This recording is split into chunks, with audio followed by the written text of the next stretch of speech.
Habíamos empezado con relatividad, mencionando los principios, el principio de relatividad y que la velocidad de la luz es una constante para todos los sistemas de referencia inerciales, y mencionamos las transformaciones de Lorentz, que nos permitía hacer cambios de coordenadas desde un sistema en reposo a otro que se mueve con velocidad v con respecto a ese mismo sistema. Estas eran las ecuaciones. En este caso son específicas para el sistema que se mueve con velocidad v constante en dirección x. Luego también teníamos las transformaciones de Lorentz inversas, que son básicamente lo mismo, pero ahora desde ese prima quieto veríamos a S moviéndose con una velocidad v, pero hacia el otro lado. Así que con esto lo que tenemos es, si estamos parados en S, nosotros vamos a ver a S' mediante las transformaciones de Lorentz, como son las coordenadas ahí. Pero si estamos en S' y queremos ver cómo lo ve S, estando parados desde acá, entonces lo vamos a hacer cambiando con estas coordenadas. Para analizar bien esto que decimos, vamos a mencionar las consecuencias más importantes de las transformaciones de Lorentz, que también han sido interiorizadas en la parte de electromagnetismo, donde hablamos ahí mucho de relatividad especial. Pondré los links en la descripción de cada consecuencia que mencionemos. La primera consecuencia que vamos a mencionar es la relatividad de la simultaneidad. Entonces, supongamos, como siempre, vamos a tener dos sistemas, S que está en reposo y S' se mueve con velocidad v en relación a S. Supongamos que tenemos dos eventos, evento A y evento B, que pueden estar en cualquier lado, los hemos puesto uno acá y otro acá, pero no importa. Visto desde S, tienen coordenadas XA y A, ZA, tiempo A, y XB y B, ZB, TB para el evento B. Respectivamente, tenemos eso. Entonces suponemos que A y B son simultáneos desde S. No nos importa cómo hizo para medir eso. Lo único que nos importa es que desde S, TA es igual a TB, es decir, ocurren al mismo tiempo. Lo que vamos a ver es que dos eventos simultáneos desde S no van a ser simultáneos para S', es decir, que T'A no va a ser igual a T'B.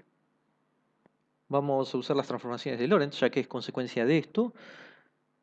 Traemos específicamente esta de acá. T' igual gamma T menos B sobre C cuadrado X, recordando que gamma es 1 sobre la raíz de 1 menos B cuadrado sobre C cuadrado. Vamos a escribirla acá.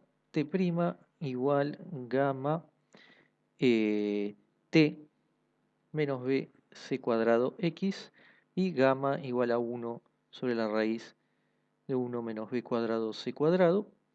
¿Y qué hacemos ahora? Lo aplicamos tanto a T'A como a T'B y restamos. Es decir, vamos a tener T'A menos T'B. Eso sería restar el lado izquierdo poniendo A y después poniendo B. Es decir, vamos a escribirlo por las dudas. Tenemos primero T'A igual a gamma Ta menos b c cuadrado xa, y después T'B gamma tb menos bc cuadrado xb. Entonces ahora vamos a escribirlo ahí abajo, esto mismo, que es la resta de estos dos. T'A menos T'B, esto va a ser igual a gamma Ta menos tb menos b sobre c cuadrado xa menos xb. Ok, verifiquemos entonces T'A menos T'B, gamma, estos dos restados, y estos dos restados, sacando factor común b sobre c cuadrado con el menos, restamos xa menos xb, y esto es lo que tenemos. Entonces, si Ta era igual a Tb porque era simultáneo, esto que está acá es 0, la resta. Con lo cual, T'A va a ser igual a T'B más gamma bc cuadrado xb menos xa. Es decir, pasamos este y después multiplicamos por el menos y dimos vuelta a esto. Entonces lo que tenemos es que T' es distinto a T'B porque aparece todo esto justamente. Ahora, sí podemos hacer algunas observaciones.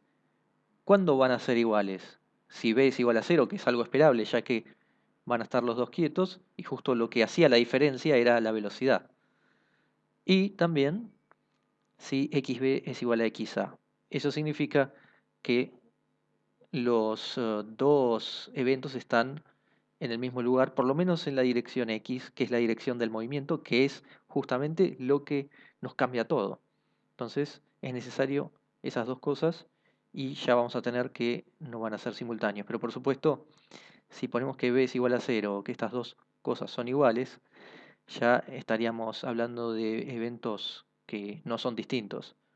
O podrían ser distintos, pero no están alineados en la dimensión de la velocidad. En ese sentido, dos eventos que son simultáneos para un sistema de referencia no tienen por qué serlo en otro. Una aclaración acá, los ejes estaba apuntando en Y y siempre estuve diciendo dirección en X, así que esto en realidad debe estar rotado de la siguiente forma. Para que esté el X acá, tenemos Y acá y Z acá, y esto va a ser Z', Y', X'. Vamos entonces ahora con la contracción de Lorentz. Supongamos que tenemos una vara en el eje X' que está en reposo en ese prima y vamos a tener que tenemos un extremo en 0, en X' igual a 0 y el otro en X' igual a L'. La pregunta es ¿cuál es la longitud vista desde S? Desde S' es L'. Entonces, ¿qué sería medir la vara desde S? Sería como que nosotros tenemos nuestra regla y viene la vara con la velocidad, viene y en algún momento pasa justo por acá y nosotros lo que hacemos es simultáneamente marcar en la regla este punto y este punto. Es decir, que está metida la simultaneidad en el medio. Sin pérdida de generalidad, vamos a suponer que ese momento simultáneo es en t igual a 0. Podría ser en cualquier tiempo, no nos cambia nada. Es más, vamos a suponer que este extremo es justo en x igual a 0. Es decir que es como si este S' estaría pasando por acá, cuando mi reloj marca 0, justo por x igual a 0. El tema es qué es este, qué va a marcar. Y como esto es consecuencia de transformaciones de Lorentz, vamos a traer la primera, esta de acá. La anotamos. X' igual gamma x menos bt. Tenemos x', sabemos quién es, porque medido desde S', esto es L'.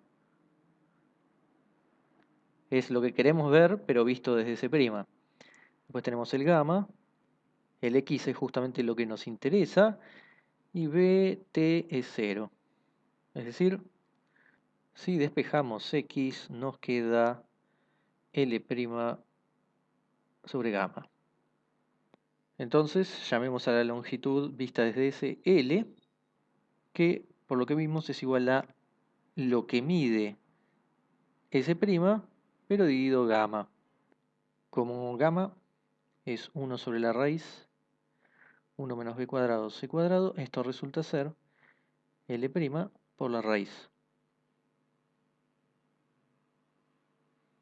Notemos que si la velocidad es igual a 0, recuperamos lo que esperamos, que L es igual a L'.